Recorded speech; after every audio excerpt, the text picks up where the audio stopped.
I'm going today to be talking about the greatest maritime disaster of one ship in history. When it says something like the greatest maritime disaster, it's always difficult to actually quantify what one means, because the first thing everybody thinks of is the Titanic. The ship I'm now going to talk about, the death toll on that was some 6 times greater than that of the Titanic. But however, there's been other sort of maritime disasters. Potentially the biggest one of all time happened in the Punic Wars between Rome and Carthage, when a huge Roman fleet went down. Well, that was about 2,200 years ago. Clearly, for example, the Spanish Armada, 1588, the losses there were possibly greater than that of the events I'm now going to account.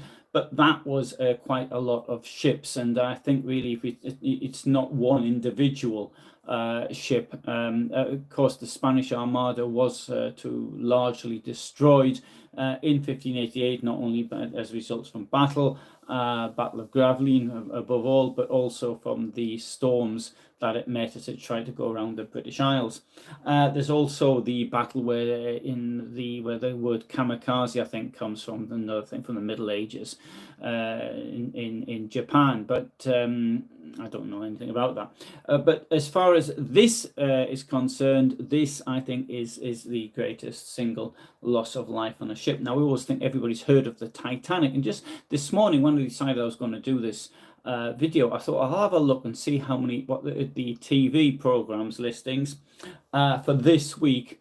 And guess what? 6 programs about the Titanic. Well, actually, be quite fair, I didn't check. Some of them may have been sort of repeats there. They may have, I'm sure that most of them have been shown again. But that shows the ongoing interest which is in the Titanic. Now, in the Titanic, there's even a huge museum in Belfast. I haven't seen it, so I'm just saying what I've heard. And everybody, it seems, knows somebody who's on the Titanic, including me. And I might even tell you my story one day about that. Of course, I wasn't there because I hadn't been born yet. I might have looked as though I was, but I wasn't.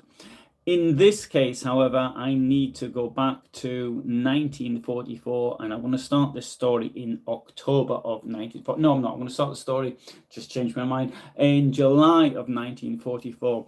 Then the Eastern Front stood roughly, very approximately, where the border of Belarus and Russia is today.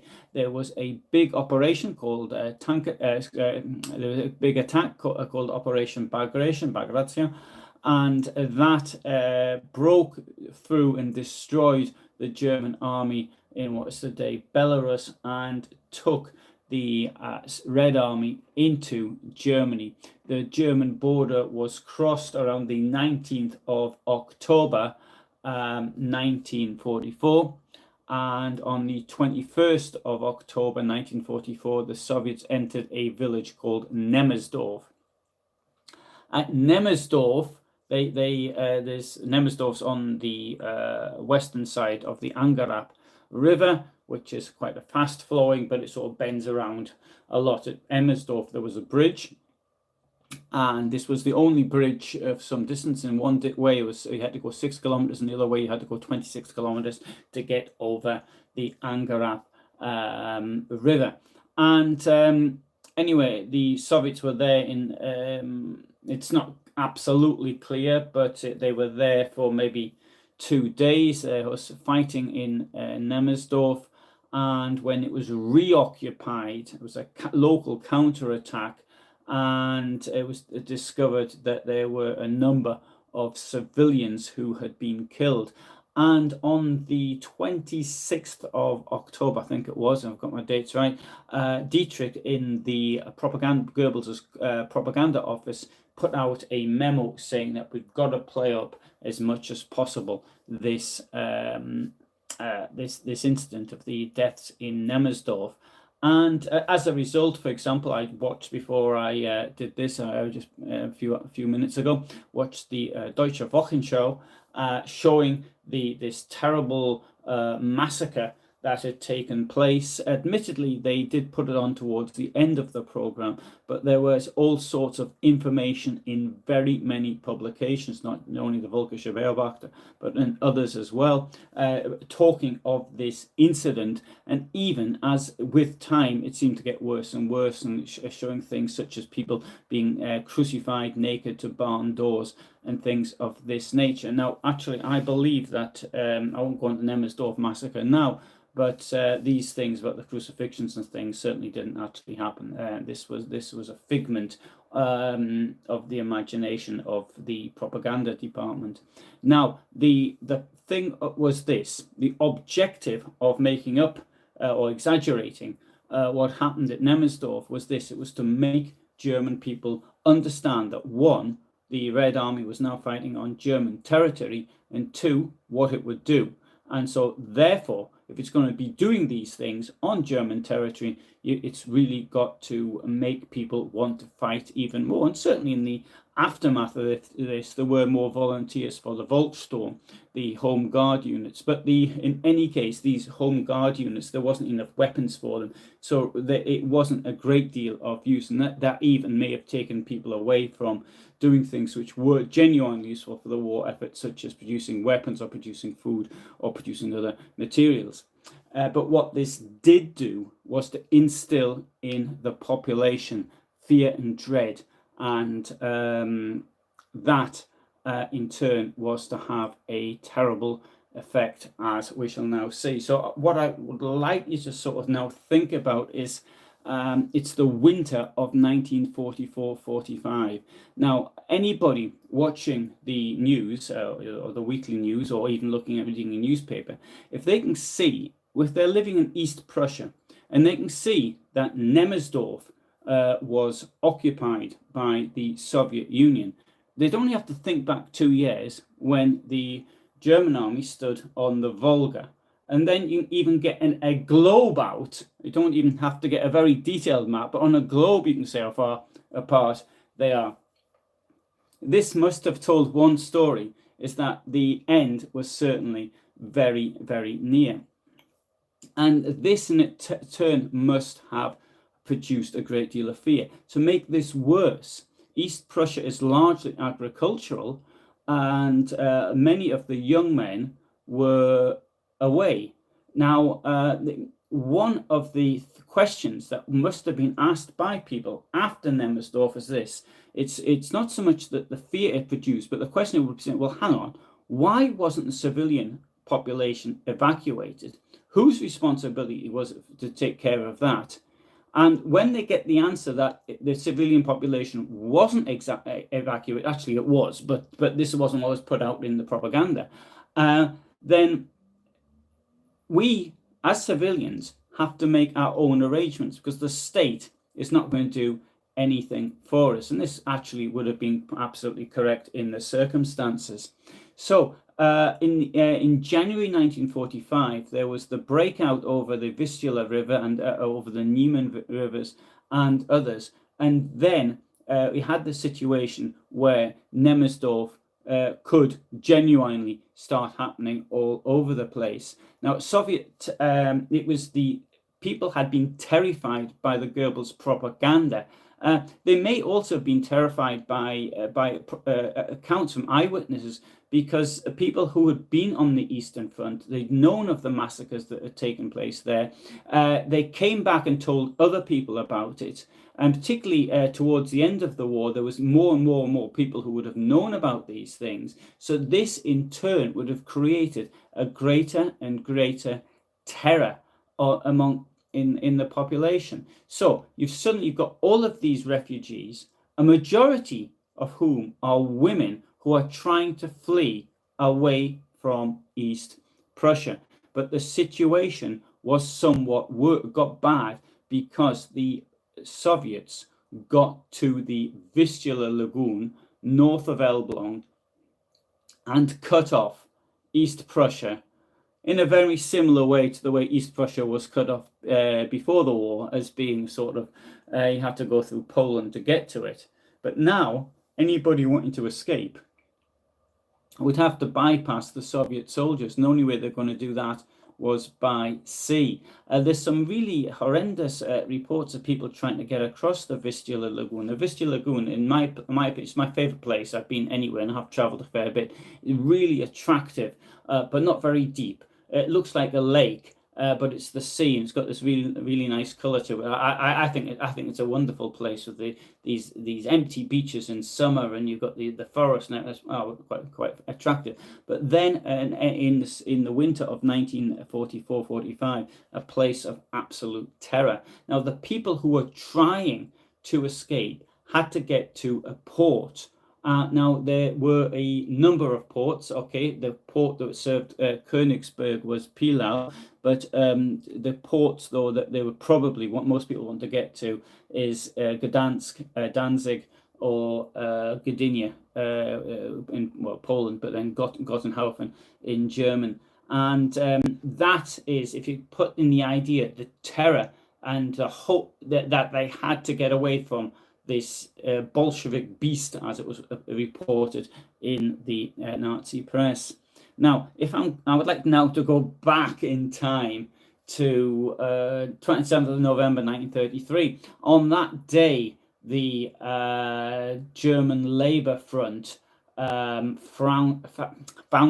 something called the KDF, Kraft durch Freude, Strength Through Joy, and its aim was to do a holiday organization for German people. Now, according to both Nazi and the communist idea, was this, that people needed to do things together. So the word Volksgemeinschaft, the people's community, was such as that people, they work together and they play together. And in the communist times, what you'd get is like holiday camps where everybody, so the holiday camp itself would belong to a factory, let's say in Radom, in Poland, or I don't know, Moscow, and then it'd have some place by the sea, and everybody would go there either all together or they would do it in whatever the holiday camp had, say 40 chalets or 40 rooms.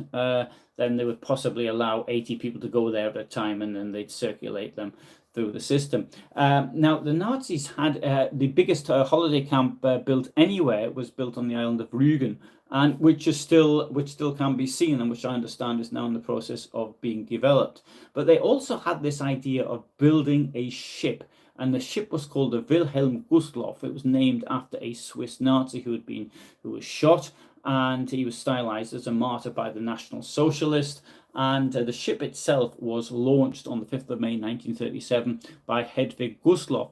And there's a film called A Ship Without Class, and that was because there was only meant to be one class on the ship. It wasn't really true, but it was more or less. To give an idea of what the ship had, it had 224 two and 233 four-bed cabins. So now you do have sort of a difference in class there. And in these cabins, there were bunk beds, either one bunk bed or two bunk beds, sleeping two or four. And but what they also did, each cabin had a wardrobe, it had table, chairs, sofa. Now, the toilets and the showers, and as was common practice in those days, they were down the corridor somewhere. So you didn't have your own private one. I think this idea of having private toilets is actually something quite. It's relatively new, the last 40 years or 50 years or something. And there was also a sort of special accommodation for the Hitler Youth and the Bund Deutscher Mädchen, which had a sort of a floating youth hostel on it. And the idea of this was that so they put the camp beds out and they'd all sleep in there. There was 40 cabins for the members of the staff, as well as 39 two-bed and 77 four-bed cabins. And the most elite place was should Hitler or any of his entourage decide they might want to stay, there was some room set aside. Of course, Hitler never turned up, but Robert Ley did turn up one or two times.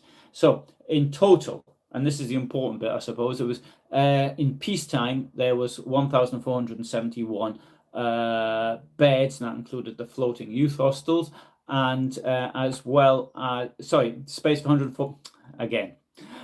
for 1,471 passengers and 426 crew members. and there were 22 lifeboats, and that they could carry 1,897. So you've seen the films about the Titanic. You know there wasn't enough lifeboats on the Titanic, and everybody knew that by this time. And you also think when you see a film about the Titanic, you think, oh well, I know it's going to sink. So what I'm going to do is I'm going to watch this documentary and find out why it sank and the warning signs that were there. And in this video, I'm also going to be giving the warning signs, because you know the Wilhelm Gustloff is going to sink. Now, as far as there were the davits on the davit is like a small crane which sort of picks the lifeboat up and down, or any boat on it. They during peacetime, obviously they ran checks and things like that, but in wartime, as you'll see, they didn't actually do it. Now the lifeboats had outboard engines, and they could take 95 people each. There was a couple which would only take 39 people each, and there was also a couple of rowing boats which they hold 65 people. Unfortunately, in 1945, some of these boats were missing. So that could end up being a problem. Now, Hitler's idea was always for war, and like the Soviet Union made the planes, which could have the entire inside ripped out, so it could carry some armored vehicles inside. So the Nazis did. The Wilhelm Gustloff was designed for use as being a hospital ship. And this was taken from the very beginning. So this shows that the theoretical use for providing holidays for the masses was only really theoretical. It was really something which was for use for military. The elevators were designed to carry hospital beds. The cabins had piping for oxygen supply, and almost immediately it was turned into a hospital ship. You can see actually there's photographs. The photographer uses the avatar. Here it was, I think that's in Stettin in 1939, and you can see the white paint, and there's a 180 centimeter wide green band which shows that it was it was to be used as a hospital ship. And I think the Red Cross, you can also see that as well. So the thing about this ship is it was not a prestige ship as some of them were, for example, at the time of the Titanic. It was big, but the diesel engines weren't designed for speed. So it was, as a hospital ship also, it doesn't really need to go fast. So in the event of a power failure, it did come with its own power generator and a dynamo, and it had obviously emergency lighting. Now this was, when it was launched, it was the largest cruise ship in the world, 208 meters long, so it's like longer than 2 football pitches, and it was almost 24 meters wide at its widest point. And when the war started, it was all the cruises were stopped immediately. In fact, in this case, it was known the war was going to break out, so they didn't have any cruises. But as a hospital ship, thanks, Zane. As a hospital ship, it is it wasn't actually used. It was put in Gdynia Harbour and spent most of the war there. It was a training barracks for the 2nd U-boat training division. Now, okay, now let's come back forward. So on the 20th of January 1945, Grand Admiral Karl Dönitz persuaded Hitler to give fuel priority to military transports, and on the 21st of January 1945, Operation Hannibal was launched. Operation Hannibal was the evacuation of East Prussia. Now, for many years, you could see organizations of people who used to live in East Prussia being extremely grateful for Dönitz for organizing this and for saving so many lives of people from East Prussia and getting them out of the clutches of the Soviets, the Red Army. But that isn't exactly what happened. In my opinion, I think Dönitz sacrificed tens of thousands of people for useless military objectives. That's my opinion, but others may disagree. I have a video on that, and I want to leave a link to it below. Operation Hannibal was the largest sea evacuation in human history. I mean, you might think it was Dunkirk, but Dunkirk was really tiny compared to this. So what they had, all of this military equipment in East Prussia, they had wounded troops to recover, and as far as Wilhelm Gustloff was concerned, priority went to bringing back U-boat cadets to the west. So areas which have now been cut off. So the area of East Prussia and this area of Gdańsk, Gdynia, had now been cut off from the west. The Soviets had endangered the coastal areas. So I really cannot insist enough, though, that the Operation Hannibal was the evacuation of military personnel and their equipment, and the only provision for civilians was this: if there are any civilians, you can put them on if you've got the room for them. And it was only thanks to the fact that there were people, some of them even the Nazi Party, or Nazi Party official anyway, and the armed forces above all, who disregarded instructions and allowed, in some cases, useless military equipment to be loaded so that more civilians could be put on. I mean, they were even taking out sort of broken, shot up vehicles, thinking, oh, well, might be able to salvage something from here. It was totally ridiculous. Now, Wilhelm Gustloff had spent the war in Gdynia for the large part, and so the captain was Friedrich Petersen, and he was appointed to this ship for this voyage. In January 1945, he was 63 years old, and he hadn't captained a ship for many years. And of course, this being the largest ship in a large cruise liner, he'd never captained anything this big. So he was going to have to learn on the job, and this is a particularly difficult thing, I think, to learn in a situation like this. Now, in addition, there was a lieutenant commander, Wilhelm Zahn, and he was the commander of the submarine cadets, and he was in charge from a military point of view.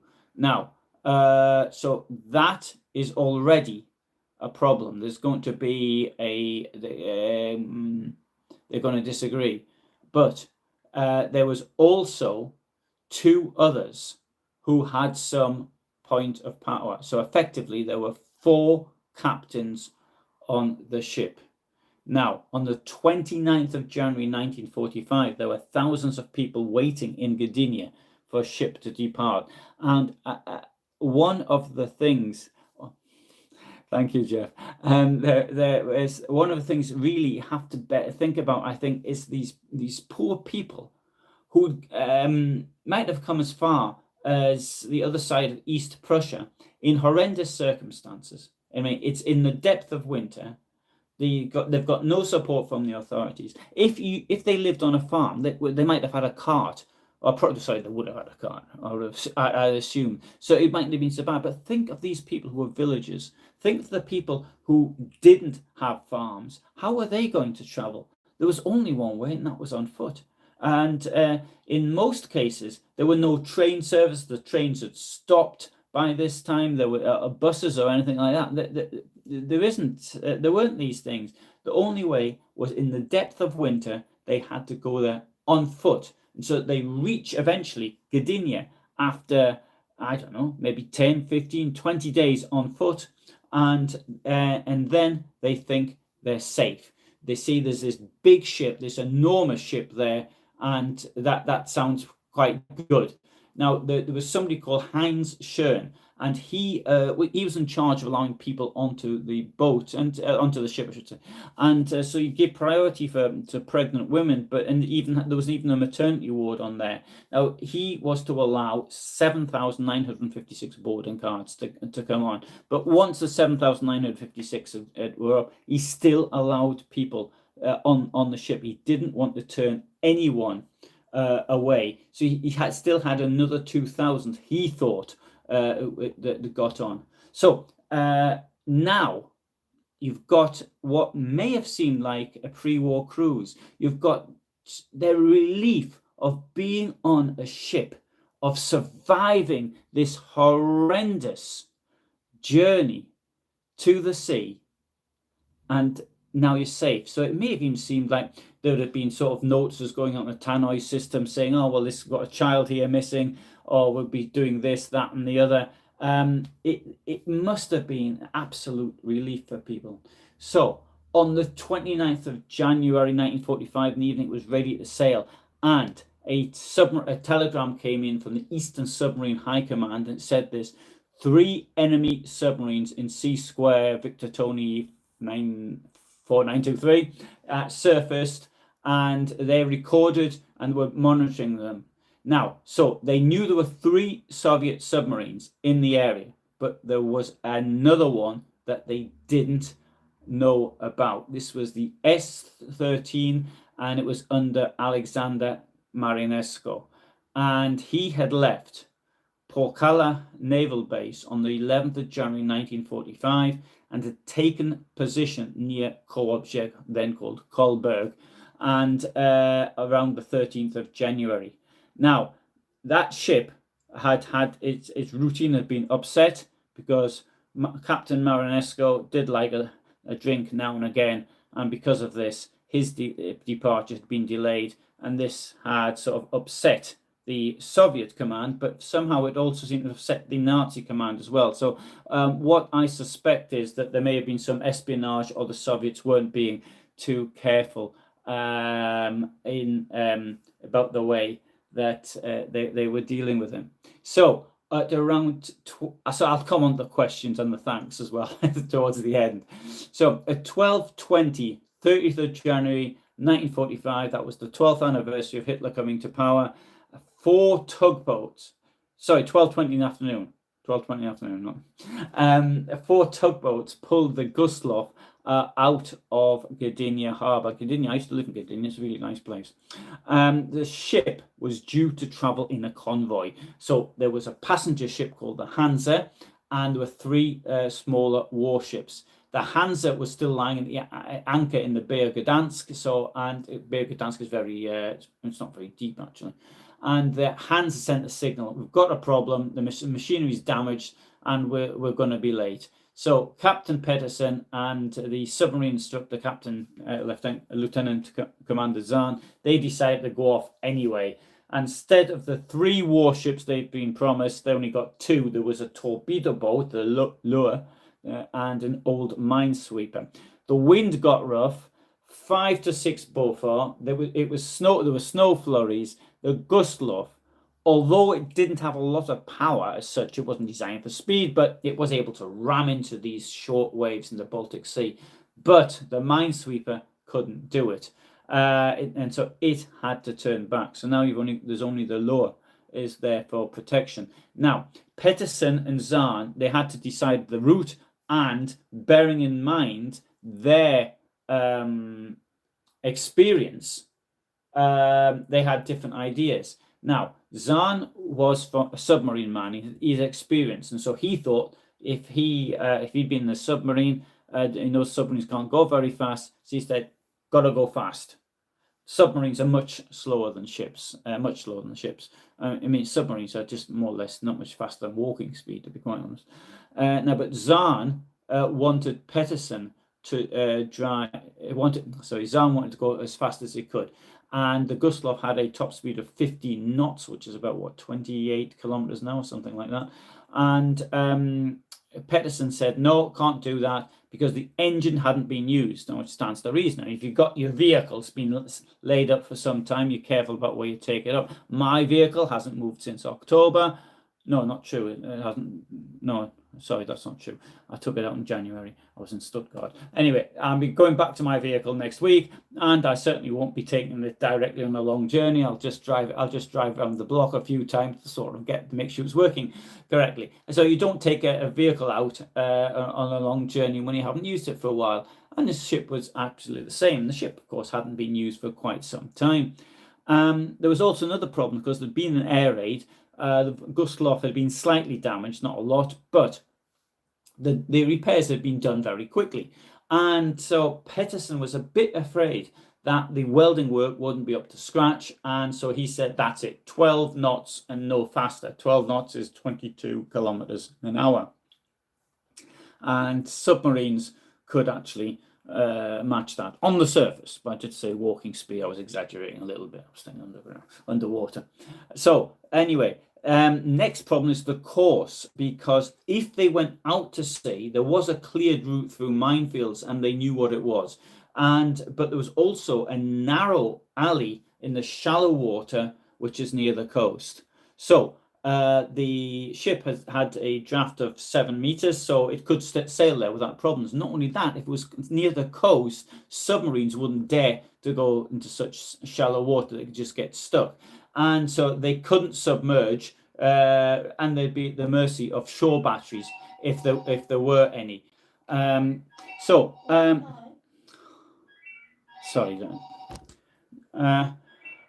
So they couldn't. But the 2 captains were afraid of air raids and mines in the narrow corridor, and against the advice of the experienced officer, chose a course across the high seas. So Gustloff, it came out and it had no lights on, obviously, and the lower, so it's dark nights and the cloud cover didn't really allow the moon to be seen. But at around 1800 hours, there was a message, and it said that there was a minesweeper coming towards the Gustloff on a collision course. Now, what this was exactly, because as of even today, as far as I'm aware, nobody knows what this was. There was no minesweeping unit in the area, but the captains ordered the navigation lights to be switched on as though it was still peacetime, and this in itself will be a major mistake. One of the officers protested really strongly to Peterson, but he insisted. Anyway, so what happened? Marinesko's submarine had just surfaced at this moment. Officer on the conning tower, he sees a huge ship, and then he sees the lower. And the thing now is that the lower was on the seaside of the north side of the ship. So Marinesko, he put it into a ship into full throttle, and then he tried to get in from that way. And so the hunt was on. 1913, the lights of the Wilhelm Gustloff was switched off. But by this time, the S-13 was actually catching up. But it still needed 2 hours to get into torpedo range. And Marinesko thought it might be a troop transport. It was so big. I don't think he knew what it was. But as he got closer, he put 4 torpedoes into it. And they had, allegedly, one of them was said for the motherland. The second one read for Stalin. The third one said for the Soviet people. And the fourth one was written on it for Leningrad. I don't know if that's true, but I think that's probably something of some Soviet film. Anyway, so he gave the order to fire. 3 of the 4 torpedoes were launched. The Stalin one got stuck in the tube, but the other ones, they all hit the ship. And ironically enough, it seems that when they hit, the German national anthem was playing on the radio, because there had been a message related to Hitler's seizure of power in 1933. So the time then was 21:16. The projectiles, they shred the outer skin. Mass panic, as you can imagine. People trying to get out. Some people are maybe trampled to death. Others are crushed by the steel coming in at them. Anyone who ends up in the water is not going to survive very long. And there's apparently hundreds of children were seen floating upside down in the water. The reason for this is they had their life jackets on, but their little heads were heavier than their legs, and so they went over like that. And The first people to be killed were probably those that were in the area of the swimming pools, because that's where the nucleus, where the torpedoes hit. There is, I've gotten a quote here from said Ursula Pautz, who actually escaped. Obviously, she escaped, otherwise she wouldn't have the account. It was as if iron plates were being banged together with insane force. Screams of terror rang through the air. I saw devastation, overturned lockers, trapped screaming girls. Through the door that led to the swimming pool, water was coming in. I tore it open and saw a horrible picture. My comrades were lying everywhere, some of them already flooded with water, a screaming, praying bunch. The girls who weren't dead or drowned tried to reach the top of the stairs, but the bulkheads were tight. There was no escape. We're locked in, one of the girls yelled. They locked us in. I can recall reading something from the Battle of Tsushima Strait in a library in Paris in 1986. And this had an account like that where the Russian sailors been locked in by the officers who didn't really care about them, and they allowed them to drown like that. And I always thought that is a particularly horrible way of dying, in the dark, not being able to see anything, but feeling the knowing that the water's coming up. There is somebody else I've got here, Johann Smrechik, and he said he saw through an armored glass. So I'll read the whole thing. I saw the drama below. Through the armored glass, I couldn't hear any screams, nothing at all. But the people were crowded there like sardines, and the deck was halfway in the water. I saw flashes, the muzzle flashes of the pistols. Officers shot their families with them. And years later, the skulls of people who'd been shot, so had committed suicide, or they'd killed their own families, so they would. I'll give you another quote here. Purser aspirant Heinz Schön. So he's the person that let more people on, continue to let the people on. It was totally overcrowded with women and children. Some men were clinging to the edge of the boat and were hanging in the air. Those in the boats hit their hands so their weight will not bring them all down. One after the other, they fell, plunging into the sea. Finally, some people launched the boat, but just then the ship suddenly tilted even further. An anti-aircraft gun broke loose. It slid across the sloping deck, shot overboard, and crushed the boat that had just been launched. That sort of reminds me of scenes from the Titanic. Now, we've all seen the 1998 film, and one of the things is, which I think had only just been learnt when they found the Titanic around, what was it, 85, 86, that the Titanic, it broke in two somehow, but part of it went up like this, and then it sort of went down like that. I think there's actually been some recent study that said that didn't actually happen that way. In the case, though, of the Gustloff, that couldn't have happened, because the Gustloff was 58 meters from the keel, at its highest point, and this Baltic Sea is 60 meters deep there. So that something like that wouldn't have been possible. So then you had this, when it went down, you got this downwards pull. I've forgotten the word for it now, like you get in the bath. You got this pull down, and that apparently didn't happen either. The Captain Pedersen managed to get onto one of the boats that were on the sun deck just before departure, and it was a painter, Bock, and he got in the same boat, and he said the following: "In the dim moonlight, I saw a high wave rolling over the sinking command bridge and washing everything that was hanging on the railing. I heard the penetrating screams of death. Then our cutter was swept away by the tide, and we were thrown against the chimney structures with full force. Then everything sank. Only an endless tangle of people screaming people, wreckage, rafts, and boys. That was all that remained." Anyway, strange thing happened also with the Titanic. The lights came on, and then they went off again, just as it's about to go into under the water. I don't know why that happened. Somebody might know. I can't explain it. The lure was far too small. It was only a small boat, and it couldn't help all these people who were drowning around it. However, it did manage to pull 472 people into it.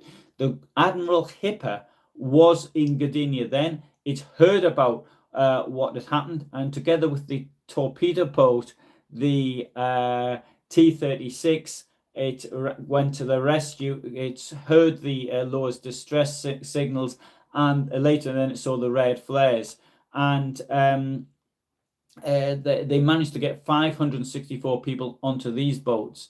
Now, Captain Zahn also he also managed to save himself, or he saved himself. He was saved by Poland. And the thing was, though, the submarine was still around somewhere, and the Captain Herring on the Hipper, he knew. So he saw bubble marks of 2 torpedoes which were coming in the direction of the. Sorry, I got. Hipper was. Start again. The Captain Herring's on the T-76. Sorry. Yeah. Captain Herring on the T-76. He saw 2 bubble marks coming towards the torpedo boat. So he had to turn the ship around and move forward. But there's people in the water below him. So in doing this maneuver, he's actually crushing or running down, or whatever the word is, people who are in the water. But they did miss the torpedoes. So a total of 1,239 people were saved by ships in the area. Torpedo boat T-36 pulled in 564. Lower pulled in 472. The minesweeper M387 98, minesweeper M375 43, M341 37. The steamer Göttingen managed to pull out 28. Torpedo boat TF-19 saved 7. Friedland Gotland 2, and it was a picket boat called 1703, and it pulled out a 1-year-old child. Thing is, we don't know how many people were on this ship. So we know how many people survived, but we don't know how many died. So it was probably in the order of 9,000. Probably it's who died. There's somebody called the Purser Heinz Schön. He wrote a book, and he said that 9,343. On the Discovery Channel in March 2003 had a program on its Unsolved History program, and it estimated 9,600 people died, and that was taking into account passenger densities and did simulations, computer simulations. But whichever way we look at it, there's nothing that comes anywhere close to this as far as one ship actually going down. There is, however, another naval disaster that is of a ship called the Goya. The Goya was built in Norway. It was finished only 5 days before the German invasion of Norway, so the owners didn't really get much of a chance to look after it and enjoy it. And it went down in the Baltic Sea on the 15th of April 1945, and I might talk about that in some other ship, in some other video. It's really strange though for me, because this is my favorite area. I really like going here. This ship went down off the coast of a place called Weber. That's L with a line through it, EBA, and it's a really attractive place. There you've got these enormous sand dunes, and they move, and it's I think the largest dunes in Europe. It's really quite interesting to see. Okay, I'll come on to some now of the questions. I hope that wasn't too boring. So, and also it's getting dark in here, and I don't have the advantage of when I'm in my van. I have the advantage of having having the light above me, but I don't have that here. So, hello, Craig. And Murray says he's read about this incident and looks forward to further information. Well, I hope that's and David asks people to remember to like. Thanks very much to Zing for and Jeff for the donations. That really does. Thank you very much. It's really very, very generous of you. It really certainly does aid me to be able to actually do things. David asked me, have I heard of the SS Eastland tragedy, 800 plus dead in Chicago in 1915? I think I saw something like that on Discovery or something like. I just briefly, but I don't really know the don't know the circumstances, David. So if there's anything here which might be relevant, please put it down. So Murray mentions, that Trump's staff were making another unencrypted call for my advice. Yes, that was a telephone call, despite the fact that after the washing up incident 2 weeks ago, and me sort of getting quite upset about that, the message doesn't seem to have got through. Obviously, I'm not here by myself, and so that's not like I'm usually by myself when I'm in the van. In fact, if I'm not by myself in the van, I don't do a live chat. And sort of sounds weird. Anyway, hello, Ian. And Ian says he saw footage of Hitler aboard the sister ship Robert Ley. Here's a good question. I don't know the answer is either, but I'm going to say the question out loud. Which ship did Ever Brown which ship did Ever Brown sail to Norway in?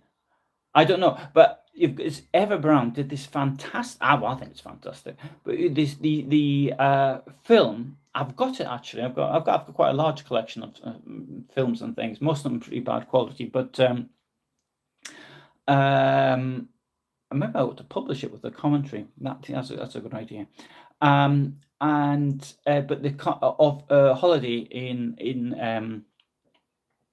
in Norway, and it's really, I don't know which ship it was. I think it was this one, but I don't know. I'm not certain. I used the video I did on the Wilhelm Gustloff. I used the film background film from 1937, A Ship Without Class, but I don't know. Sorry, I don't know that one. Ian says I'm looking very well, thank you. And Ian's great footage of that trip. Yes, thank you. Right, good. So I'm glad to know I'm looking well. I was due to have an operation. I was really worried about it. I didn't tell anybody then, but what happened was you've got this app and it gives communications, and sort of 4 days after getting, so I was told on the 24th, and on the app I got the message came through on the 28th. No, we'll come back to this in 6 months' time. We'll have another look at it.